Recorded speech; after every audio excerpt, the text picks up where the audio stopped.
Hey there, thanks for watching. One of the words that you'll hear thrown around a lot by religious people is holy. We'll talk about a holy Bible or a holy church, or sometimes you'll hear Christians referred to as the holy people. But holy is one of those words that I think we use, but we really don't fully understand what it means. And we look around for a definition, how best to describe exactly what holy is. It's just one of those words that we use, but we don't always think about exactly what it means, what it entails. And I'm not going to give you a definition of holy, but instead I'm going to help you, hopefully, to rethink the way that you use the word holy. Because when the scriptures talk about what holy is or what holiness is, one of the ways they do that is spatially. I'm talking about a holy space, a place that's holy.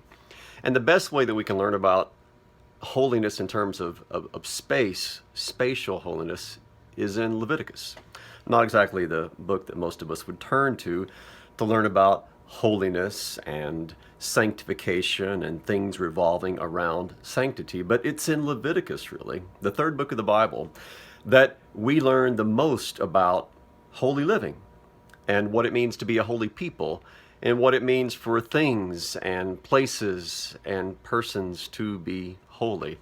And one of the great things that Leviticus shows us is that holiness is always, without exception, connected to the presence of God. And this is best understood in terms of what a lot of Leviticus is about, and that's the tabernacle.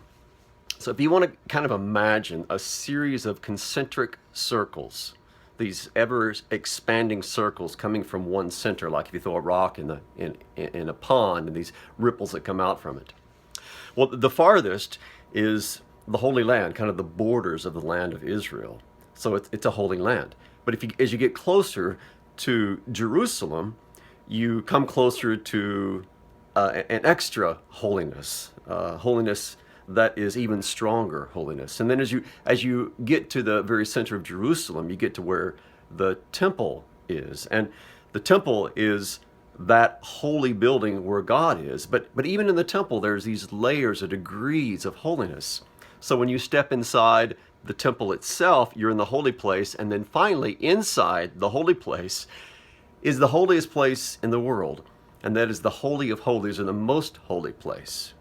So that is the very center of all these concentric circles or degrees or spheres of holiness. And they all come from this center. Well, why? Because that's where God is. That's where God is, in the Holy of Holies. That's where he has planted himself so that he's in the middle of his people. Now, God is the only one who is essentially and everlastingly holy. He's the only one of whom holiness is part of his very essence. So anything else or anyone else that's holy is holy because of their connection to God. So holiness is always a gift from God and never an achievement. We can never gain holiness by something that we do. It can never arise from within us. We can never kind of self-generate sanctification. It always comes from God because he's the one who is holy and he's the one who gives that holiness to us.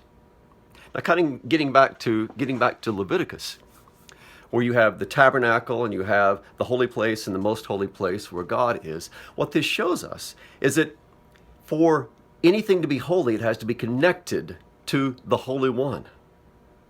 So when things were brought into the temple, they became holy by virtue of their proximity to the most holy presence of God. Holiness is almost, it's like something that's contagious. You can catch holiness in that sense, because by coming into contact with divinity, by coming into contact with where God had planted himself in the Holy of Holies, things and people were sanctified. They became holy. And this not as a result of some kind of inherent goodness that they had. They were sanctified. They were made holy by virtue of their connection to the presence of God. So sanctification always involves being connected to the source of holiness. which is always and essentially God himself.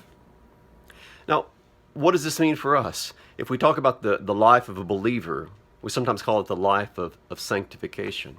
Well, how are we sanctified? How do we lead a life of sanctification? How do we lead a life of holiness? Well, it's not by following a series of principles, the 7 principles to a holy life or something like that. The way that we are sanctified, the way that we lead a life of sanctification, the way in which we are made holy is by being connected to the Holy One himself, and that's Jesus Christ. Jesus himself says that he is the new temple. He is the presence of God. In John chapter 1, it says the Word became flesh and tabernacled among us. So Jesus is the new fleshly tabernacle. He is the Holy of Holies. And so how do we become holy? How are we sanctified? By being connected to Jesus. It's as simple as that. It's not by something that we do. It's not by some holiness that we generate by virtue of being virtuous, by virtue of being good. We don't become holy. We become holy by being grafted to Christ, catching that contagion of holiness from him. Sanctification always begins and ends in Jesus. It begins and ends in the Holy One of God. It is a gift from him. And so when we're baptized, we're sanctified. When we partake of his body and blood in the Lord's Supper, we're sanctified. When we hear his word, that word sanctifies us. All of these things bring us into connection with Jesus. We are, as it were, entering into the Holy of Holies, which is Christ himself. So to understand holiness and sanctification and all of this, we go back to Leviticus. And Leviticus sends us forward to Christ. And Christ calls us to himself. And in him, we are made holy. That is, we are those who belong to God. We are those who are his saints or his holy ones. And I hope that helps you understand a little bit more about what holy means and holiness and sanctification. Remember, sanctification is a gift. It's a gift from the Holy One of God by which he makes us as he is, so that we are the holy people of God. Thanks for listening.